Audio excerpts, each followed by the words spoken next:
Hi friends, welcome to Tamil சமையல். Friends, இன்றைக்கி தமிழ் சமையல்லே மைதா பர்ஃபி. சும்மா 2 கப் மைதா இருந்தால் போதும்.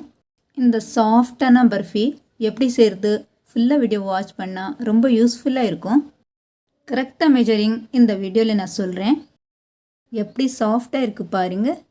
இந்த சாஃப்டான மைதா பர்ஃபி எப்படி செய்கிறது பார்க்கலாமா? ஃப்ரெண்ட்ஸ், முதல்ல ஒரு கடாயில் 1 கப் நெய், ஒரே 1 கப் போதுங்க. கொஞ்சம் மெல்ட் ஆயிட்டு பிறகு 2 கப் மைதா போடலாம். அடுப்பு லோ டு மீடியம் வச்சு ரோஸ்ட் பண்ணுங்கள். 2வது கப் போடலாம். கொஞ்சம் நேரத்துக்கு கூட விட்டாது இந்த மாதிரி கலந்துக்கிட்டு ரோஸ்ட் பண்ணுங்கள். கீழே உக்காந்துரும். நம்ம வானல் கனமாக இருந்தால் கீழே உக்காராது. அதுக்காக கொஞ்சம் ஹெவி பாட்டம் இருந்தால் நல்லா இருக்கும். பாருங்கள், நெய் மைதா மாவுலே அப்சர்வ் பண்ணிட்டு இருக்கு. ஃபுல்லாக 10 to 15 மினிட்ஸ் ரோஸ்ட் பண்ணுங்கள். அடுப்பு லோ டு மீடியம் வச்சு ரோஸ்ட் பண்ணால் கலர் இப்படியே இருக்கும். பட் மாவு வாசனை வரைக்கும் சூப்பராக வரும். ஃப்ரெண்ட்ஸ், இங்கே ஒரு சின்ன டிப்ஸ் இருக்குது. நெய் கம்மியாக இருந்தால் 2 ஸ்பூன் ஆயில் சேர்த்துட்டு நீங்கள் ரோஸ்ட் பண்ணலாம். மாவு பாருங்கள், கலர் அப்படியே இருக்குது. பட் ரோஸ்ட்டு நல்லா ஆகிட்டே இருக்குது. இது எடுத்துட்டு இப்போ வேறு பாத்திரத்தில் சுகர் சிரப் ரெடி பண்ணிடலாம். 2 கப் மைதாக்கு 2 கப் சர்க்கரை, 1 கப் தண்ணி. அதிகமாக தண்ணி போடாதீங்க. அடுப்பு மீடியம் டு ஹை வச்சு கொஞ்சம் நேரத்தில் சிரப் ரெடி பண்ணிடலாம். சர்க்கரை மெல்ட் ஆயிட்டு பிறகு ஏலக்காய் தூள் சேர்த்துக்கோங்க. வாசனை சூப்பராக வரும். பாருங்கள், இப்போது ஏலக்காய் தூள் சேர்த்துக்கலாம். 4 ஏலக்காய் நான் பவுடர் பண்ணி ரெடியாக வச்சுட்டேன். நல்லா மிக்ஸ் பண்ணிக்கோங்க. இப்போது சர்க்கரை நமக்கு ஒரு கம்பி பதம் வேணும். செக் பண்ணி பார்க்கலாம். பாருங்கள், இந்த மாதிரி லைட்டாக ஒரு கம்பி பதம் வந்தால் போதும். கரெக்டாக இருக்குது. சீக்கிரமாக அடுப்பு ஆஃப் பண்ணிவிட்டு மாவில் சேர்த்துக்கோங்க. முதல்ல மில்க் பவுடர் சேர்த்துக்கலாம். 4 டேபிள் ஸ்பூன் போதுங்க. சிரப் வெடிகட்டி போடலாம். பாருங்கள், எல்லாமே சேர்த்துட்டு நல்லா மிக்ஸ் பண்ணிக்கோங்க. அடுப்பில் வைக்காதீங்க, அடுப்பு கீழே வச்சு மிக்ஸ் பண்ணணும். பாருங்கள், கொஞ்சம் தண்ணி மாதிரி இருக்கும்.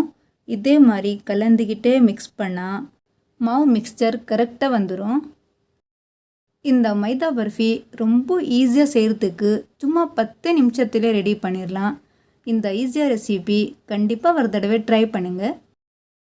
ஃபுல்லாக 5 நிமிஷத்துக்கு இந்த மாதிரி மிக்ஸ் பண்ணிகிட்டே இருந்தால் கன்சிஸ்டன்சி திக்காக வந்துடும். பாருங்கள், பர்ஃபெக்டாக இருக்குது.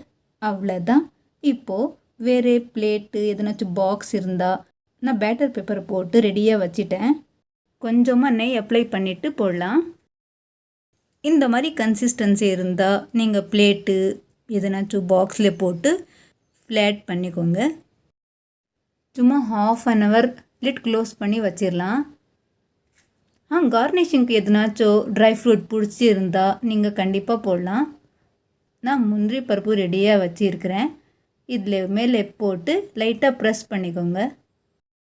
பார்க்குறதுக்கு ரொம்ப நல்லா இருக்குது. சாஃப்டானா எப்படி இருக்கும் பாருங்கள், எப்படி சூப்பராக சாஃப்டாக இருக்குது.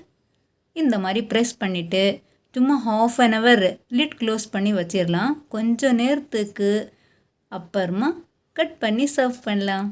அவ்வளோதான் ஃப்ரெண்ட்ஸ். ஆஃப்டர் 1/2 an hour பாருங்கள், நல்லா கட்டியாகிட்டு இருக்குது. வெளியே எடுத்துகிட்டு கட் பண்ணிக்கலாம். இதே மாதிரி ஈஸியான மெத்தடில் மைதா பர்ஃபி கண்டிப்பாக ஒரு தடவை ட்ரை பண்ணிவிட்டு கமெண்ட் பண்ணுங்கள் உங்கள் மைதா பர்ஃபி எப்படி வந்திருக்கு என்ன. பாருங்கள், பட்டர் பேப்பர் எடுத்துட்டேன். இப்போது கட் பண்ணி காட்டுறேன். எந்த வரைக்கும் சாஃப்டாக இருக்குது பாருங்கள். ஃப்ரெண்ட்ஸ், நீங்கள் கப்பில் மெஜரிங் பண்ணி கண்டிப்பாக இந்த மைதா பர்ஃபி வீட்டில் செய்யலாம். 2 கப் சர்க்கரை, 2 கப் மைதா, 1 கப் தண்ணி, 1 கப் நெய். அவ்வளோதான். நீங்கள் ட்ரை ஃப்ரூட் ஆப்ஷனல் தான். பாருங்கள், எல்லாமே கட் பண்ணிட்டேன். இப்போ பீசஸ் பண்ணி சர்வ் பண்ணலாம். அவ்வளோதான்.